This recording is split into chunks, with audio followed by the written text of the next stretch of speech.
Boa tarde, meus irmãos, minhas irmãs.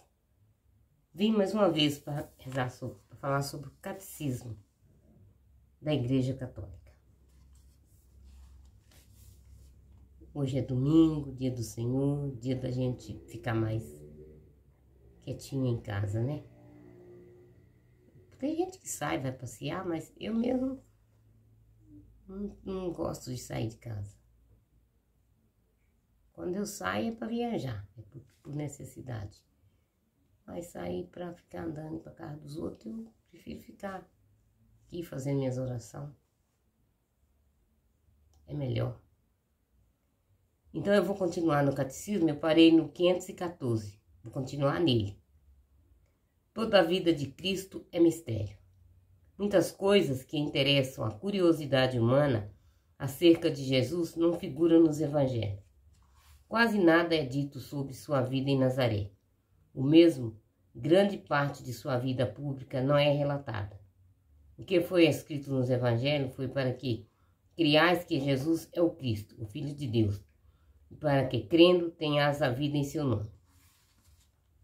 Os evangelhos foram escritos por homens que estiveram entre os primeiros a ter fé e que queriam compartilhá-lo com outros, depois de terem conhecido na fé quem é Jesus. Puderam ver e fazer os traços de seu mistério em toda a sua vida terrestre. Desde os panos que o envolveram até sua natividade, até o vinagre de sua paixão e o sudário de sua ressurreição.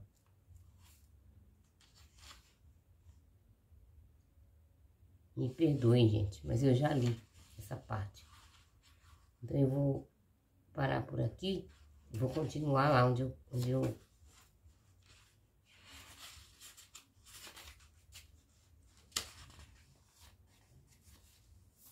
parei de verdade.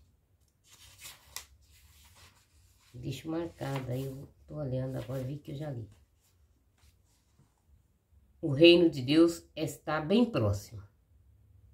Depois que João foi preso, Jesus veio para a Galileia proclamando nesses termos: o Evangelho de Deus completou-se o tempo, o reino de Deus está próximo. Convertei-vos e crede na boa nova. Para cumprir a vontade do Pai, que se inaugurou o reino dos céus na terra. Ora, a vontade do Pai é elevar os homens à participação na vida divina. Ele realiza tal intento reunindo os homens em torno de seu Filho, Jesus Cristo. Essa reunião é a igreja. É a igreja que é na terra. A semente é o começo do reino de Deus. Cristo está no centro do congraçamento dos homens na família de Deus. Ele os convoca junto a si por sua palavra, por seus sinais que manifestam o reino de Deus, pelo envio de seus discípulos. Realizará a vinda do seu reino, sobretudo pelo grande mistério de sua Páscoa, sua morte na cruz e sua ressurreição. Quando eu for levantado da terra, atrairei todos a mim. A esta união com Cristo são chamados todos os homens. O anúncio do reino de Deus. Lá em cima eu falei que o reino de Deus está bem próximo. Agora eu estou falando que o reino de Deus, agora está anunciando o reino de Deus. Todos os homens são chamados a entrar no reino. Anunciado primeiro os filhos de Israel. Este reino messiânico está destinado a acolher os homens de todas as nações. Para ter acesso a ele, é preciso acolher a palavra de Jesus. A palavra do Senhor é comparada à semente semeada no campo. Os que a ouvem com fé e pertencem ao pequeno rebanho, de Cristo, acolheram o próprio reino de Deus. Depois, por sua própria força, a semente germina e cresce até o tempo da colheita. O reino pertence aos pobres e aos pequenos, isto é, aos que o recolheram com coração humilde. Jesus é enviado para anunciar a boa nova aos pobres. declara-os bem-aventurados, pois deles é o reino do céu. Aos pequenos o Pai se dignou revelar o que pertence escondido aos sábios e aos entendidos. Jesus compartilha a vida dos pobres, desde a manjedoura até a cruz. Conhece a fome, a sede, a indigência, mas ainda identifica-se com os pobres de todos os tipos e faz do amor ativo para com eles a condição para se entrar em seu reino. Jesus convida os pecadores à mesa do reino. Não é a justiça que vim chamar, mas a pecadores. Convida-os à conversão, sem a qual não se pode entrar no reino. Jesus se chama a conversão, sem a qual não se pode entrar no reino. Depois, em palavras e ações, lhe mostra a infinita misericórdia do seu Pai por eles, e a imensa glória que haverá no céu, por um só pecador que se converte.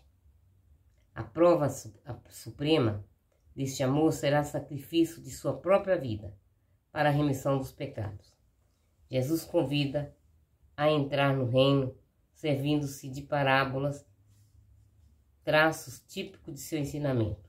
Por elas, convida ao banquete do reino. Ele exige, no entanto, também uma opção radical. Para adquirir o reino, é preciso dar tudo. As palavras não bastam. São necessários atos. As parábolas são como espelhos para o homem. Ele acolhe a palavra como um solo duro ou como uma terra boa. Que faz ele dos talentos recebidos? Jesus é a presença do reino neste mundo, Jesus e a presença do reino neste mundo estão secretamente no coração das parábolas. É preciso entrar no reino, isto é, tornar-se discípulo de Cristo para conhecer os mistérios do reino dos céus. Para os que estão fora, tudo permanece enigmático. Os sinais do reino de Deus. Jesus acompanha suas palavras com numerosos milagres, prodígios e sinais. Manifesta que o reino está presente nele.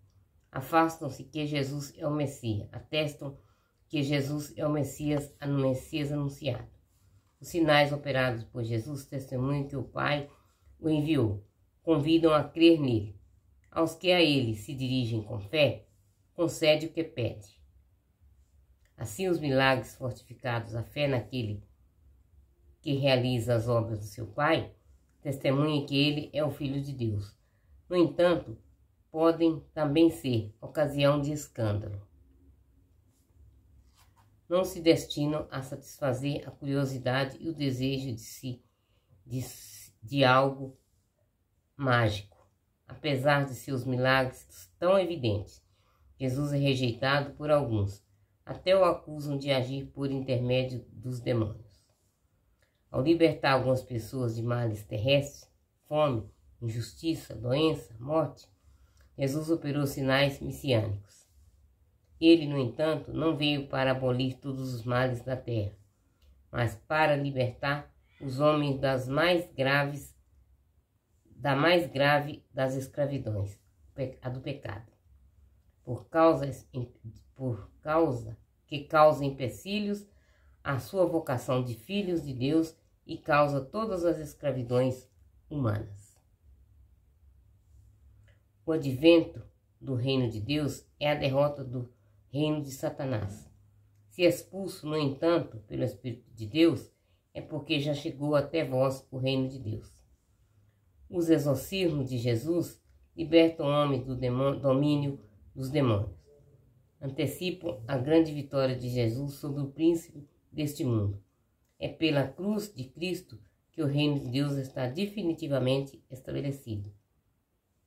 Deus reina do alto do madeiro. As chaves do reino. Desde o início de sua vida pública, Jesus escolhe homens com o número de 12 para estar com ele e para participar da sua missão. E lhes dá participação em sua autoridade. Ele os enviou para anunciar o reino de Deus e curar. Permanecem eles para sempre associados ao reino de Cristo, pois Jesus dirige a igreja por intermédio deles. Por isso, assim como meu Pai me confiou o reino, eu também vos confio o reino. Havereis de comer e beber a minha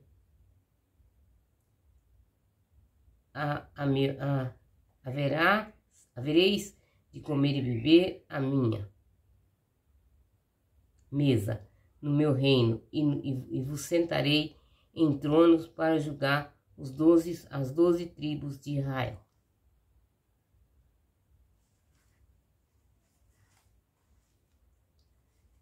No colégio dos 12, Simão Pedro ocupa o primeiro lugar. Jesus confiou-lhe uma missão única, graças a uma revelação vinda do Pai. Pedro havia confessado: Tu és o Cristo, o Filho de Deus vivo. Nosso Senhor que declara na ocasião: Por isso eu te digo, tu és Pedro, e sobre esta pedra edificarei a minha igreja. E as forças do inferno não poderão vencê-la. Cristo, pedra viva, garante a sua igreja construída sobre Pedro, e a vitória sobre as potências da morte. Pedro, em razão da fé por ele confessada, permanecerá como a rocha inabalável da igreja. Terá por missão defender esta fé de todo desfalecimento e confirmar nela seus irmãos. Vou parar, meus irmãos. Está dando 11 minutos. Se eu fizer por mim,